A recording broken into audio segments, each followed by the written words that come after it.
What's up, guys? NepentheZ here, and welcome back to another episode of The Road to Glory, where today we've got some big changes to the formation.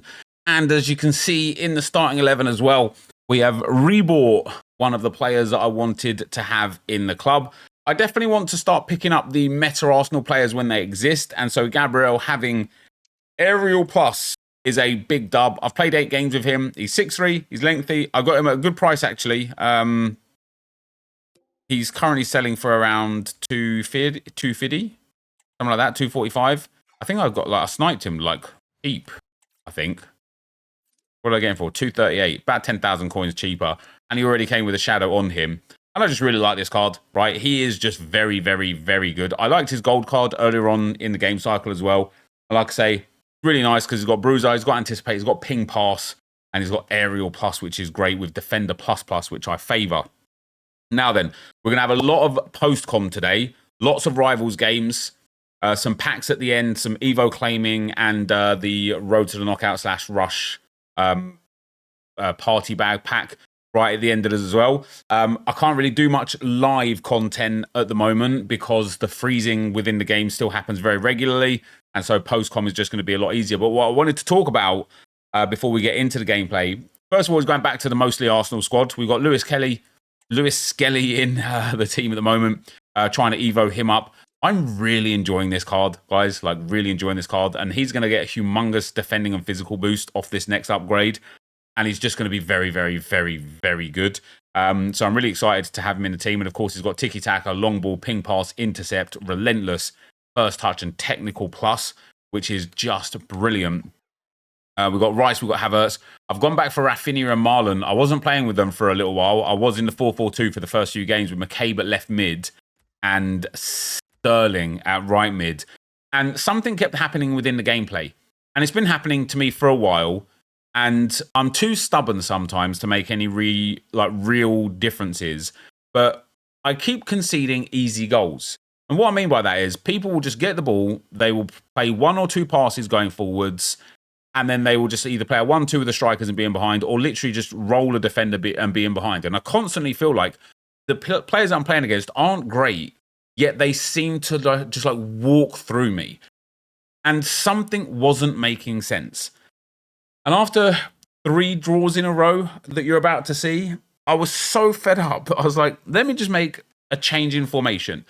Somebody had said to me in stream, don't use the counter tactic, which is what I was on in the 4-4-2. Don't use counter, it's broken.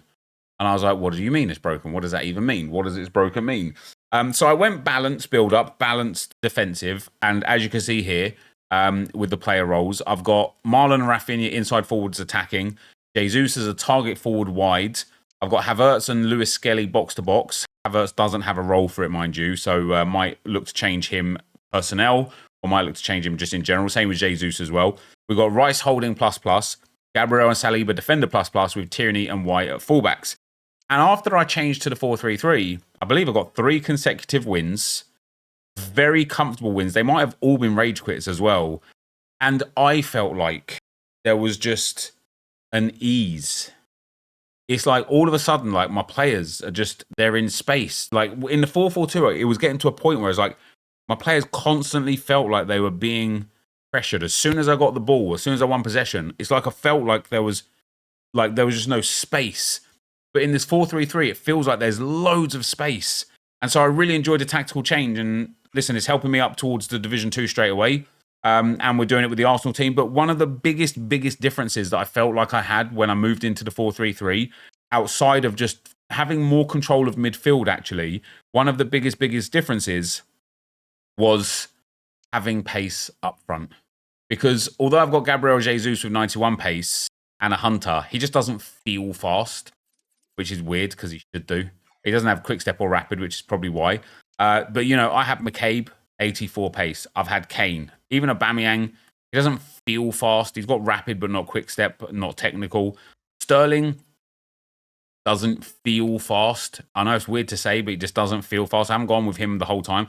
Saka's not fast. But Marlon, 93 pace, and then has quick step plus and technical. He feels fast. Like, if I get the speed boost off with him, it's good night. And similar with Rafinha as well. He just feels fast. He's got quick step and rapid. He's got relentless, which is great. He's got finesse shot, which is great. And so just having that pace up front, like all three of these players are extremely pacey. It just felt nice. It just felt nice.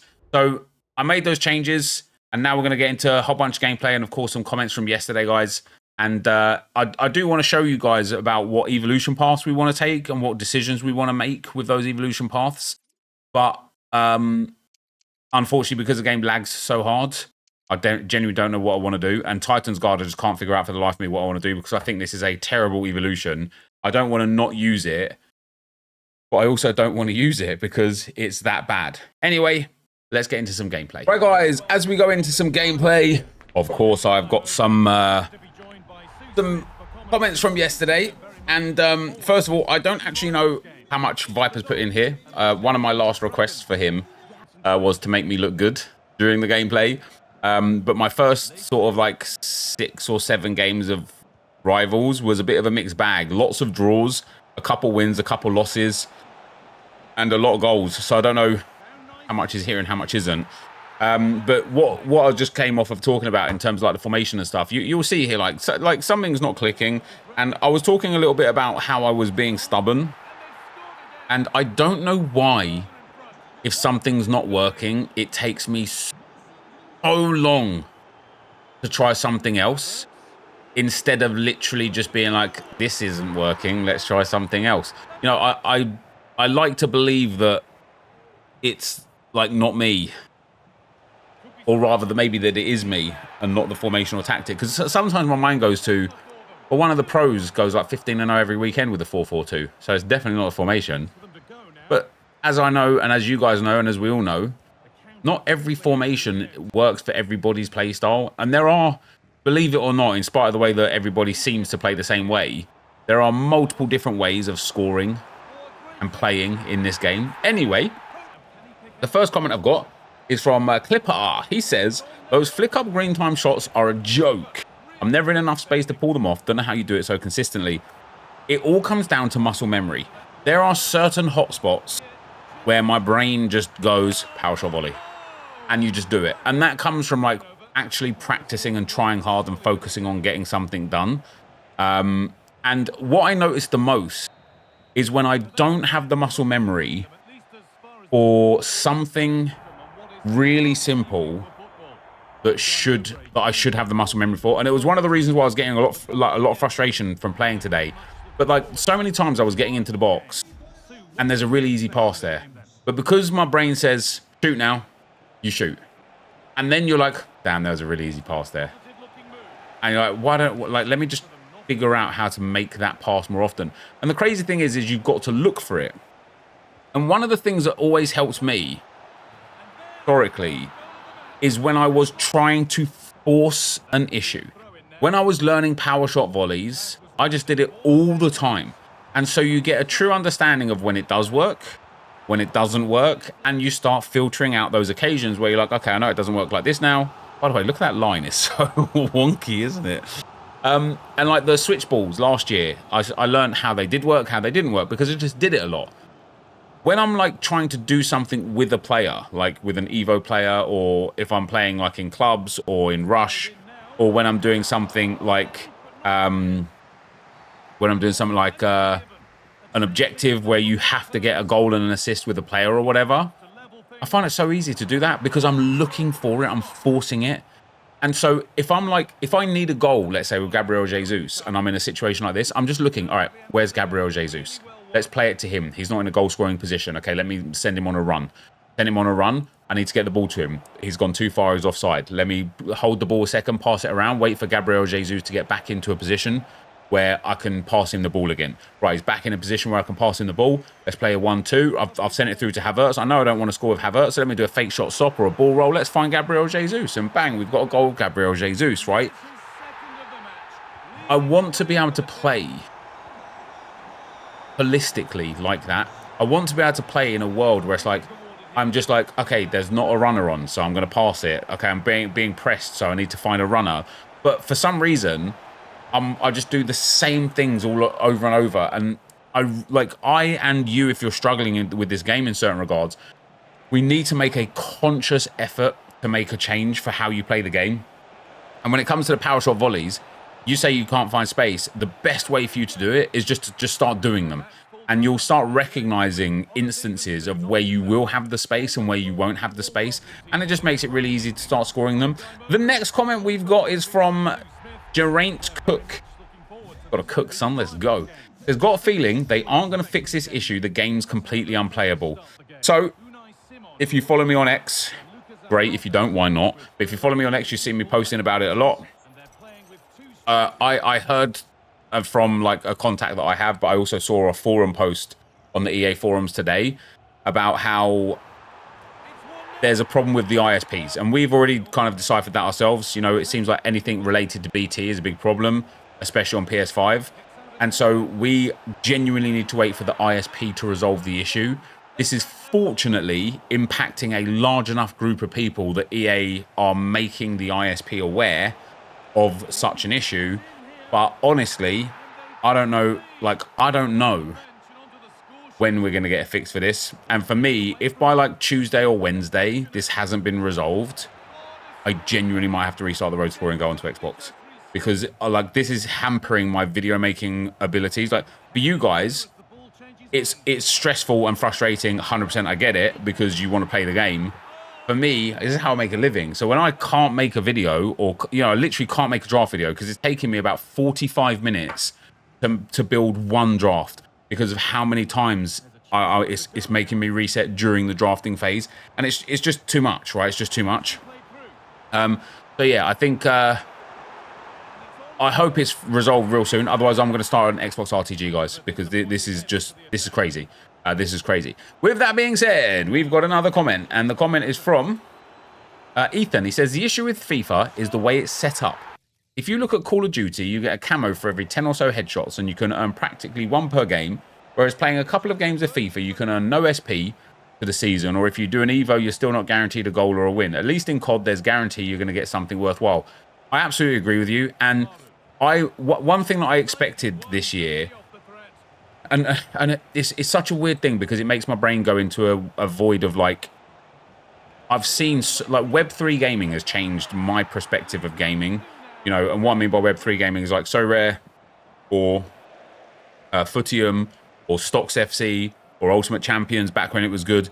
They're NFT based like Web3 products. They're on the blockchain, and I know that turns a lot of people off immediately. I'm not here trying to sell you a product or anything, but Web3 gaming and what people can do with Web3 gaming made me look at Ultimate Team and think, damn man, they could do so much more with this. And then when we look at other things within gaming, for example, like Call of Duty, there's different things for different like attachments and headshots and body shots and like the amount that you run in a game and things like that per gun. And when you unlock something, it's there always, like a calling card or a camo, and you can put it on and take it off at your leisure. I know it wouldn't be hard for EA because I know the framework is there because it's in other games. But I know for sure that EA could have a situation where what you do with a specific player, I mean, we know anyway for sure because of Evos, but in terms of like camos or like boosts or bonuses, like every player could and should have a score 10 finesse shots, score 10 power shots, score 100 finesse shots, etc., make 100 tackles, keep 100 clean sheets.